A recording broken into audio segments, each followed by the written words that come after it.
Alrighty.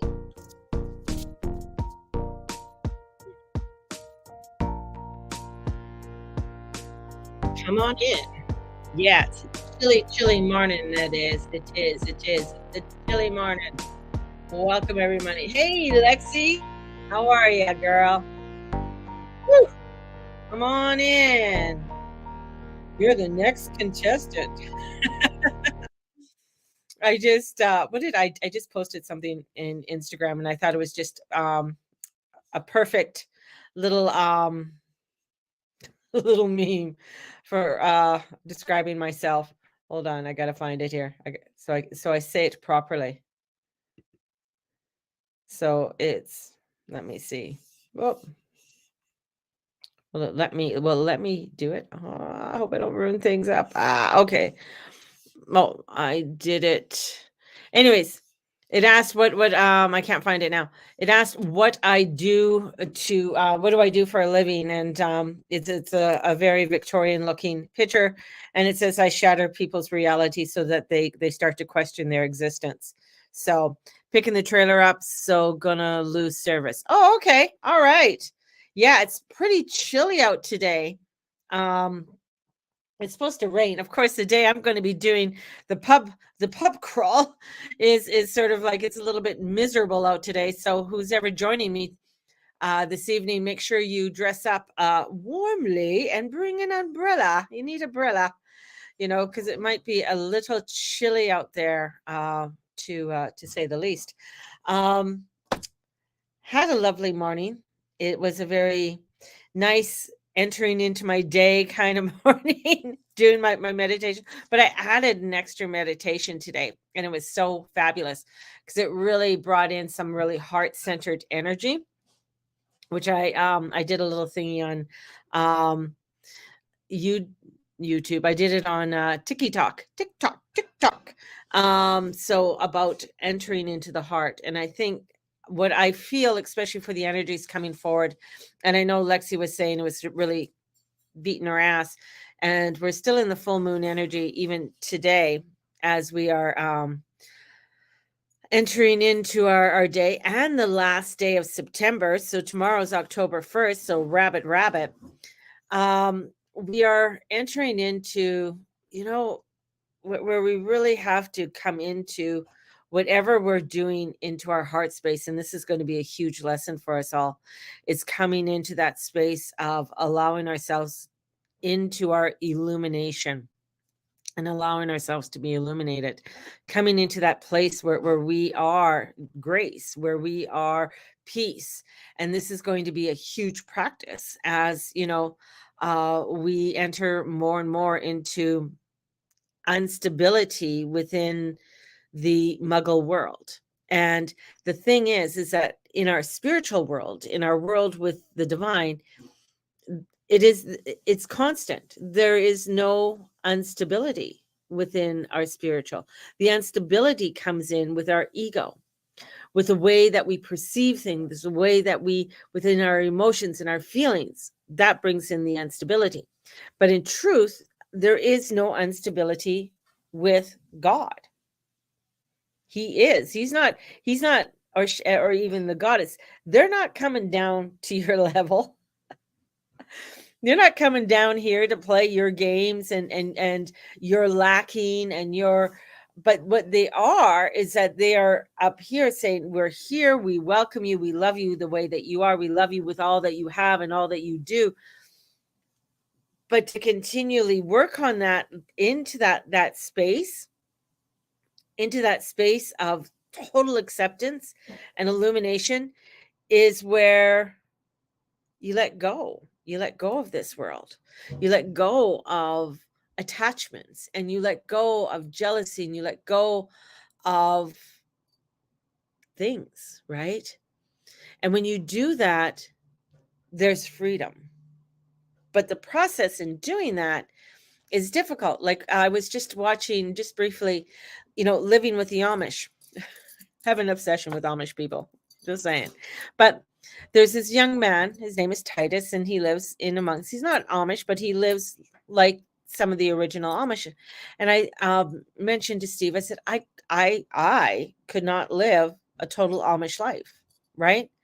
A total Amish life means that there's no electricity, there's no phone, there's no internet, there's no TikTok or YouTube. How can I talk to you all? Um, there's none of that, right? You're solely living off the land. You're communing with your family. You're reading books. Kids only go to school till 8th grade, and then they got to go to work. On the farm, wherever it is, um, or learning different trades, or learning something else, and to live that life, to truly just sort of say, hey, I'm going to go live off grid. I mean, when I think of it, it sounds so wonderful. It does, doesn't it? I want to have a permacultural land. Oh, you mean I got to get up and I got to work it every day? Yeah. You got to be a part of the land. You got to understand it. You got to, do your crops and all of that kind of stuff. So when we're coming into this energy of the divine, we have to be honest within our own selves on how we perceive it, how we see it, how we would like to interact with it. And when we do that, that means that, yeah, we are grateful for what we do have. We're grateful for our internet. We're grateful for our TV. We're grateful for our computer and our cell phones and all that we have, all those beautiful things that we have that help us connect. And we say thank you for them with non-attachment, meaning that they are there just to be utilized as a tool. If we are putting, I guess, faith in them, if we are putting a type of energy and attachment to them, then they are becoming our universe. They are becoming our divine. They are becoming our God and our goddess, not the truth of the universe and the God and the goddess who are. Whoa.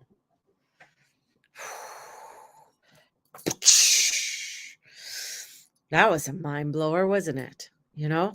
And when I many moons ago, I felt, as I'm trying to break into the spiritual world and create a business and do this and that, there was so much attachment, so much ego was a part of it.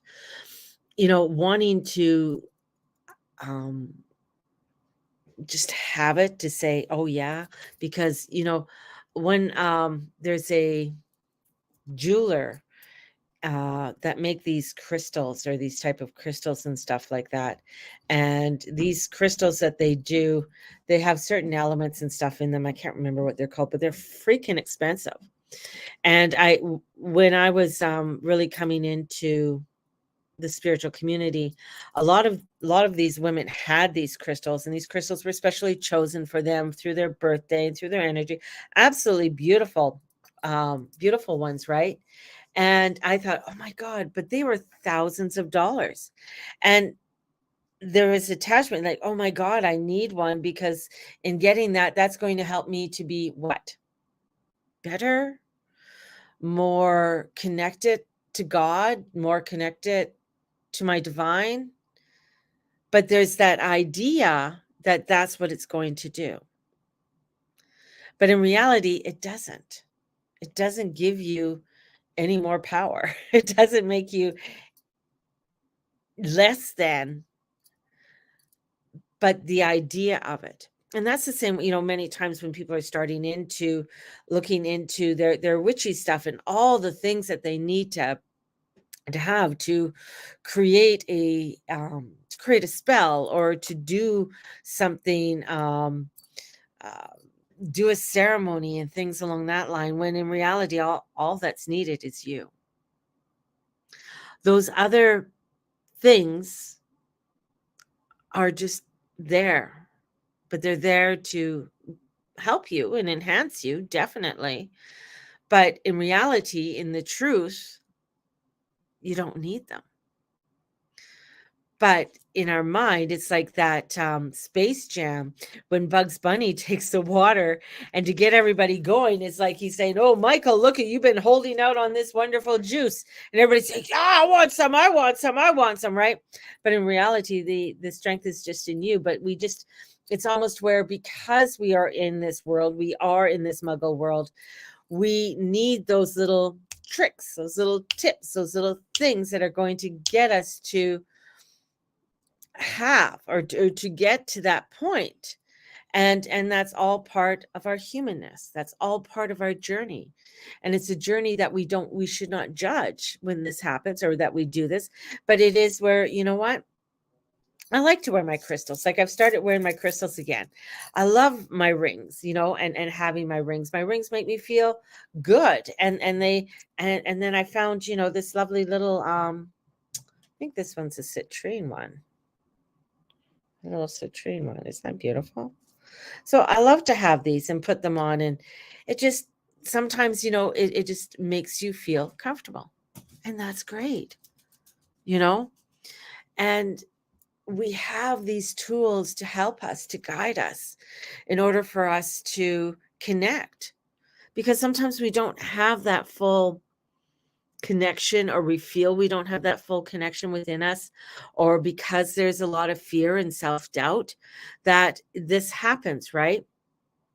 So it's coming into ourselves and coming into that beautiful heart center, that to be that illuminating light, that gentle breeze, to allow ourselves to come into that beautiful grace and that guidance that is there for us. For me, it's like, having, utilizing the tarot or the oracle cards, having them. I mean, many times when I'm doing readings, I don't use them, but I bring them out because we all need some kind of visual sometimes. We just need to see it. Oh, well, because many people are like, well, you have those cards, why aren't you using them? And it's like, well, I really don't need them, but you need them. You might need them to help with that guidance. And that's okay. And that's where that non-judgment comes in, because then you're not judging yourself because of it, right? You're just accepting it, you're embracing it. And that's what's beautiful. That's what's beautiful. Let's have a sip of coffee. Like my mug.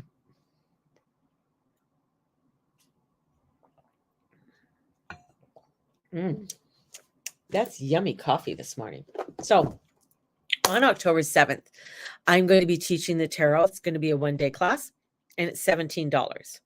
So we're going to be having that. And then on the 7th, 9th, 8th. Yeah, 8th, 9th, 10th, which is a Tuesday. I'm going to be doing a journal class, an evening journal class. And the journal class is going to be $15. It's just going to be where a couple hours we're going to go and we're going to talk about journaling and doing utilizing a journal prompt. And everybody's going to get the PDF for my gratitude journal that I did with 118 prompts. So, and that's going to be on the Tuesday. So that's going to be $15, and it's going to be a couple hours in the evening.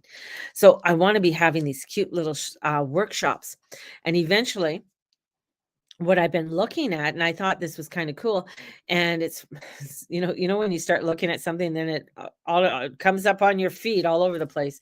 But looking at spots in Calgary, but what I want to do is I want to wait until next year and to see, because I think the prices might go down on some of these we share spots and places to have a sharing spot. And I did this many moons ago. I had a goddess day, and in the spring next year, so the spring next year, I am going to have a mini goddess retreat here in Calgary. And it's going to be Probably, I don't know exactly where it's going to be yet. Um, I want it to be this mini goddess retreat. I'm thinking it being only one day for it and having it all day. I would be providing a lunch for everyone with this, and we would be going through different things throughout the day and stuff, and connecting to our divine and to our goddess. Now that's just a one day one, but I do want to work up to have a 3-day retreat. Um, with the goddess. So a 3-day retreat of the goddess. And that one, I would love to have. I don't know where yet, but these are the ideas that keep coming to me. But the 3-day retreat, I am thinking that I would love to have it somewhere, but it's going to be here in Canada. That's the thing. A lot of people go away. They go away. They take you to Hawaii, and they take you to Bali, and take you to different places, which is great and wonderful.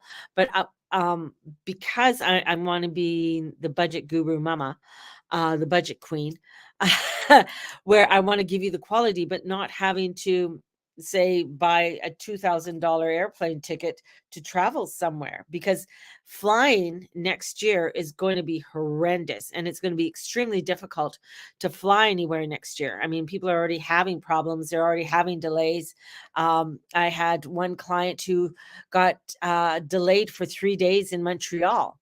And she was so thankful that she actually had some friends that lived in Montreal or lived by Montreal, because her flight was delayed for 3 days, and she was on her way to Europe. I think she was on her way to Spain, and yeah, so that 3-day delay there delayed everything else that she had to do in Spain and stuff like that. But that's what you're going to be finding. So I was thinking, my guides are looking at, start off the 1-day retreat and then do a 3-day retreat. And whether that is, it could be in BC, and that 3-day retreat, as long as it's not burning, uh, which is horrific. But even having a 3-day retreat, it could be either in the Kananaskis here, um, to where it could be looking into the Okanagan Valley, and somewhere in the Okanagan Valley. So, that any ideas, anybody wants to come and give me some more ideas, I would love it. Um, I already have the outline and everything for these retreats, which is really cool. And it's really these connection, especially the spring one, the 1-day one, is going to be really helping us to connect with our inner selves and our shadow. And as we connect with our inner selves and our shadow, because that energy of the shadow is really breaking up. The shadow of ourselves, the shadows within the consciousness, and the shadow of Gaia. A lot of this energy is really breaking up. And as it breaks up, it allows for a lot more truth and illumination to come through. And as you are connecting with your truth and your illumination, it's allowing for you to be your true authentic self more so, and not to be afraid to be your true authentic self. And that's a big one. That's a really big one. So we, meaning me and my guides, are looking for either people having ideas on that and going from there. So that's why we're doing a lot of little tiny little workshops here and there, making them very reasonably priced, and doing impromptu readings online, like coming on my live, and like for $20, like I did yesterday, for $20, I'll do readings online. So those things, and it's just to stir up curiosity, connection, bringing people together, because that's what it does, and helps you to, you know, just to connect within your own self as well. So all of these little things, just to help people and help myself grow, because I have to realize that I've been out of it for over a year, right? Because I was working at a muggle job, and that muggle job really took a lot of my energy. And it's now reprioritizing and putting that energy that I put into that job into this, into my spiritual work and into my alignment. And, I started doing this is how things work. Like I started doing some KDP journals and then sort of putting them up on Amazon and stuff, just to put them up there. No expectations. Same with my Etsy shop. Just doing those. And it's just teaching me how to do these things. And in teaching me how to do these things, I've started a gratitude journal with prompts and how to use different things that help you to create it and write it and things like that. And you're just like, wow, right? So that's how I feel like even years ago when it had me make bath bombs and how that took me on a fabulous journey. Now this is taking me on another fabulous journey in a different way. Mm, good coffee this morning. Thank you, the goddess Caffeina. So even if you've taken tarot before I think this is a really nice brush up course to do it. And I love doing things online. I love doing them live. I find if they're pre-recorded and stuff like that, people are like, yeah, I'll do it. But when they're live and you can connect and ask questions and stuff, it just makes it easier. Makes it for me, it's easier to learn, right? Even though it is online. But eventually, I will have a place. But then again, I wouldn't be able to connect with a lot of you who I know are not in Calgary or not in the Calgary area, right? So I still want to make things very accessible for people and doing it that way. So let's look at this deck here. This is called the Black Moon astrology card deck, and it's a pretty cool deck. So a couple things I wanted to say too is that I know the energies are still pretty crazy and pretty tough right now, so don't try to be kind to yourself with it. And even with, we will be having like Mercury's going to be coming into an opposition with Neptune starting on Monday. We do have, so that's really bringing up a lot of things that happened in 2019. I feel a lot of that energy of fear, lockdown from 2019, 2020, with Mercury when he was retrograde in Pisces, and he was with Neptune at the time too. So now he's having an opposition with Neptune. So there could be some even more clarity that comes in with this opposition, right? So, and it could bring up and it could stir up a lot of fear or feeling things being unstable. So that as we're heading into the work week on Monday. So just to be aware of that as we head in, but we will be talking more about it as I do. So a couple other things. I do have a few spots left if you want to join me tonight. My husband is going to be coming out too. So that's going to be quite fun because he usually doesn't come out on ghost tours, but he woke up and he felt like he had to come. So so if you are wanting to join me, and if you haven't met my husband before, this is a fine time to come out and meet him because he is hilarious.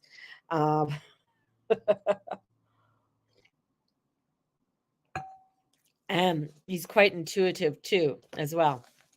So it should be a lot of fun. So let's choose some cards and take a look. So we have the fourth house, which is roots. So we look at what is the fourth house. So we have the first house is Aries. Then we go into the second house is Taurus, and the third house is Gemini. The fourth house is Cancer. So Cancer is bringing us roots. And what is Cancer? Cancer wants safety and security, wants support, and wants to bring in some sort of support. So it brings in family and home and our connections to what the family and home are. So when we look at our roots, we start to look at, well, what are your roots? What are your connections around you? What do they look like and what do they feel like for you?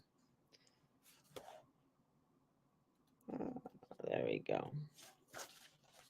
So who are here's the fourth card in brief.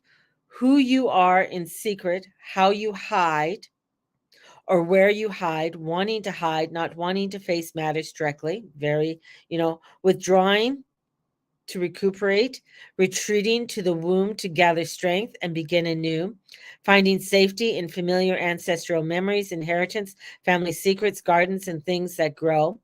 Earliest memories, feeling sentimental, happiness. That's very, here we got the 4 cups, which is the representation of it. So in wanting to be rooted is, and it's ruled by this moon. The fourth house is ruled by the moon, which is our internal energy and how we feel, governs the feelings and all the ways we are touchy and emotional and dream in our soul, our yearning.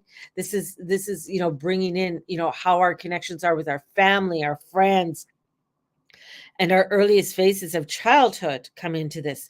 This is a representation also of the mother house, the house of the mother. So we have symbolisms of motherhood. What is your connection? So a lot of times when I look at the fourth house, I ask, and I see what's in it. It's like there's also a connection of what was your connection with your mother? What were the issues? What were how are you as a mother? And that doesn't mean you have to have children, but it could be the way that you mother things, mother your animals, your work, and things along that line. So many times, especially my Cancerian, the house is the self is centered and grounded, but also likes to hide away. See, Cancers really don't like to go out too much because they like to be in their home. They're the crab, right? So you got to think the crab, and it goes sideways. It doesn't go straight forward. It wants to look around and see how things are. As a fourth house is also dreams and imagining, relying upon magic could feature. Also, the fourth house is the lorded over by the Lady of the Moon, the mistress, the magic, the intuition, coming into that energy of intuition and magic. So we have an energy that's coming in that really is about our domestic lives, our issues with our domestic lives. How do we feel rooted in them? How are we connected to our ancestors? And what is that energy about our ancestors? Those who've come before us, those who've tried to teach us, and bringing that energy in. So this is bringing in, a lot to do with that domestic energy, and also with the Cancer energy. It's very fast and moving. And as I'm thinking like, oh my God, New York's having a lot of flooding, a lot of things like that. So fourth house has to do with flooding, things moving fast, flash floods, things along that line that come in with it. Now, with that fourth house, we have the eighth house. The eighth house is Scorpio. It is the ending and it is the beginning. It is the change. So when we look at our fourth house, the Cancer, the rooting, wanting to be rooted, wanting to be connected with family, we know that the eighth house comes in and it knows that not everything lasts forever. Not everything, we have that energy that people leave, people pass away, things change. So there's always an ending and then brings in the new beginning. And sometimes those beginnings aren't very easy. So with the fourth house, it's letting us know that there are things that, we have involving, good food, nourishment, and diet and things like that. But this is also coming in where the eighth house is trying to show us that not everything that you have or the way you see it now is going to be the way it will always be. There's change that's coming. And in that change, it's going to bring something new to you, bring something that is dynamic, bring something that is illuminating. But it is trusting in that illumination. It is trusting in that mysterious energy that is going to allow us. It is, the eighth house is the dark nights because it's, right after Libra. It's right after the fall. So the nights are long. And this is, this means that we, it's turns up in meaning is clear. It is about great transformation. So here we have energy that's coming in to let you know that there's going to be a great transformation when it comes into your fourth house, when it comes into your rooting. Your roots are going to be transformed. Your connections are going to be transformed. So this energy is bringing in a great transformation of change for us. And as we go through that, it's going to come in with a lot of force. This force, this Mars. Mars is the old ruler of the eighth house. So we have the ruler coming in to let you know that there is for you to trust your psychic ability. And with that, there's a lot of intuition when it comes to the moon energy as well. We have the new ruler of the eighth house is Pluto, which is the Phoenix, brings forth the transformation and changes, allowing us to look into those transformation and changes. Also, this is letting me know too that if anybody is having any issues with digestion or stomach, so stomach issues are coming in. This could be coming into something to do with anybody who's coming into an extended period of recovery, allowing for that recovery, allowing for yourself to recover. And as you do that, that's bringing in Mars. It's bringing in that energy to allow for you to go forth within those changes that you need for your own self. So there is this beautiful transformation and change that's coming in, but it's going to be dynamic. So we're coming into a huge dynamic of change within our own lives and within the world around us. And in that, through that all, we got Taurus coming in. We got the second house. So this has to do with the mundane world. These changes are all going to have a force to do with the mundane world. Taurus rules money. So there, how you are rooted with your money, how you are rooted. So there's going to be an ending when it comes in. It's going to come in very forcefully when it has to do with the money and when it has to do with this world. So we have this huge change that's coming in that we have to prepare ourselves for, because there's a lot of prepping. Cancer wants to be prepared for the changes that are coming in. Here we have, Scorpio comes in the eighth house, really has to do with those changes, but actually goes into things that maybe you are taboo about. Maybe you don't like talking about money. Maybe you don't like dealing with money, and that's very off for you. So that's taboo. So allowing yourself to be having that force to be able to engage into it, to embrace in it. This is where it allows for you to really see things more clearly in your life of what is important and what is that importance within yourself. This is allowing for you to look at of letting go of whatever relationships. What are those relationships, and those relationships when it comes to that of this world, and especially when it comes, money's coming in very strongly with this energy. Woo! I'm gonna sneeze. Woo! Thinking I'm gonna sneeze. Nope, not gonna sneeze. So there you go. So embrace. There's a lot of changes that are coming in, and a lot of changes when it comes into the money and the banking system, because banks and commerce and stuff are ruled by the eighth house. The eighth house also rules banking, joint accounts and things. And opposite the street, just opposite, is the Taurus, and that's your money, what you earn individually. So there's things to do with money that are coming in here. And the fourth house, because she wants stability. They want, cancers don't like to be in a place that they feel like they have to scramble. So the changes that are coming in are looking at how are you making your world more stable? How are you bringing in that stability? Because you're going to have to be that force that does it. You're going to have to use that Mars energy and get up off your ass and get it done. It's going to be extremely important. So, whew, lots of energy there coming in, man. Lots of energy. So we're going to send you guys out with so much love. Definitely let me know if you are wanting to join me next Saturday for the tarot class. And may the Lord and Lady watch over and bless each and every one of you in all that you say and all you be and all you do. Have a blessed one, everyone. And we will talk to you soon. So enjoy. Bye-bye.